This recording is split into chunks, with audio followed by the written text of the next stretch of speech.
So let's do a quick test. You're on a beach for 2 weeks. The phone is off. No, I mean properly off. Wonder what breaks first. Can you picture it?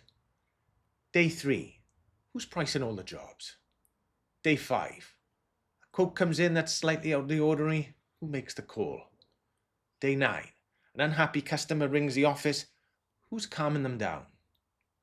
If the answer to all those questions is you, then this video is definitely for you. Now, I ran my business like that for years. Every price came through me, every hire, every holiday request, every awkward conversation. And I told myself that's the way it should be. That was the standards I held myself to. I told myself nobody could do it like I could.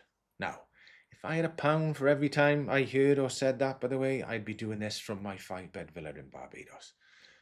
The truth was, it was control. I needed to be in control. The business has grown to the size of my capacity and of what I was capable of getting through in a day, a week, a month, and then it just stopped dead. This wasn't the market's fault, not the team's fault, it was my fault. Now, an old mentor of mine gave me a great exercise to do that I do with every single founder that I mentor these days. It sounds simple, and to be honest, it is simple, but doing it is honestly the hard part. It's called do, ditch, or delegate. And here's how it works. This next week coming up, I want you to take a blank sheet of paper or a double page in your notebook and journal, and I want you to write down every single thing that you do during the week. Now, I mean everything, every single task that isn't in your job description or what you're supposed to do. I want you to put everything on that piece of paper. So come close of play Friday, you have a comprehensive list of every single big, small, tiny, medium task that you've done all week. Things like pricing, chasing invoices, unblocking the team, approving artwork, answering questions, probably questions that someone asked you last month as well. Now, most founders that I work with get to 40 or 50 items. Some actually get to 80. Now, when you've done that, I want you to start another fresh, clean piece of paper, and I want you to draw 3 columns with 3 headers at the top. Do, ditch, delegate. Now, every single item that you've written down in the previous week goes into one of those 3 columns. Column 1 is do. These are the things that only you can genuinely do. Things like setting the direction. The looking after and managing the 2 or 3 relationships that would walk out the door if you did. Deciding what the business says no to. The honest test for this column is pretty brutal. Can really only me do this, or could someone else really be doing it? And if someone capable did this instead of you, for a month, would the business really notice? Now, be honest. Nobody sees this but you. So in most cases, most founders start with about 20 items in this column. But when I really squeeze them, they end up with 5 or 6. Now, interestingly, the gap between the 20 down to 6, that is your ceiling. Those 14 tasks that you're desperately clinging on to is what's holding you and the business back. And now you have it written down in front of you in your own handwriting. So column 2 is ditch. These are the things that shouldn't be done at all by anyone. The report that no one reads, the meeting that exists out of habit, that approval step you added after one really bad experience in 2019. Every business collects these like a boat collects barnacles, to be honest. You just scrape them off and nothing replaces them.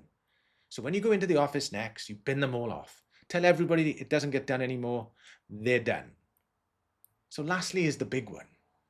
Column 3 is delegate. Everything else goes in this column. Now, this is the column that frightens everybody to death. So let me deal with the objection you're already forming in your mind. Nobody does it like me. There it is again.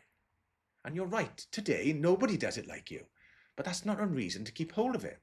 That's evidence that there is a problem in the first place. Now, the way you do it at the moment lives in your head, which means your business rents it off you on a daily basis and it never actually owns it. Now, delegation that works needs 2 of the 4 pillars. It needs pillar 1, roles and responsibilities. Whose job is this now and what does good look like? Pillar 2 is also needed for systems and processes. The way you do it out of your head and onto paper so the next person follows a process instead of guessing how to do it. Then you have to accept something pretty uncomfortable. The first version of someone else doing it will probably be about 80% as good as you if you're lucky. But you need to sit on your hands You need to coach and don't grab it back. Resist that urge. I bet you within a quarter, 80% has become closer to 100%.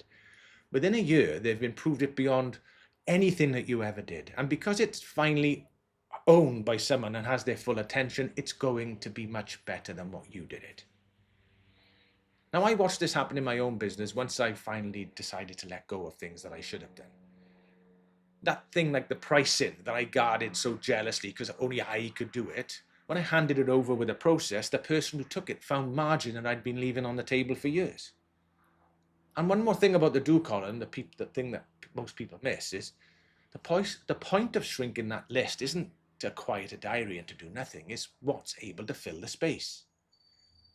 It's the 5 or 6 things that only you can do at are the highest level of work that the entire company can do.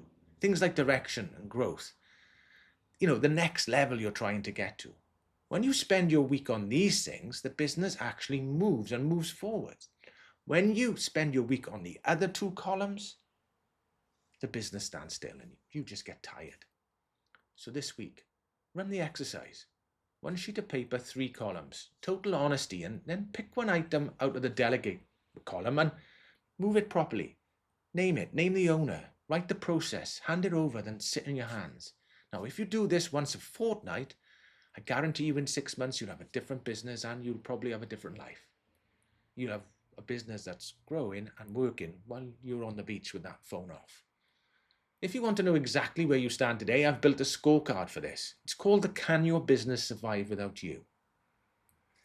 Take a few minutes. It'll give you a straight score of where the business leans on you and where it stands on its own 2 feet. The link is in the description and it's also pinned in the comments. Now, for those who don't know, I'm Steve Matthews. I mentor founders to build businesses that work without them. If you subscribe, there's plenty more where this came from.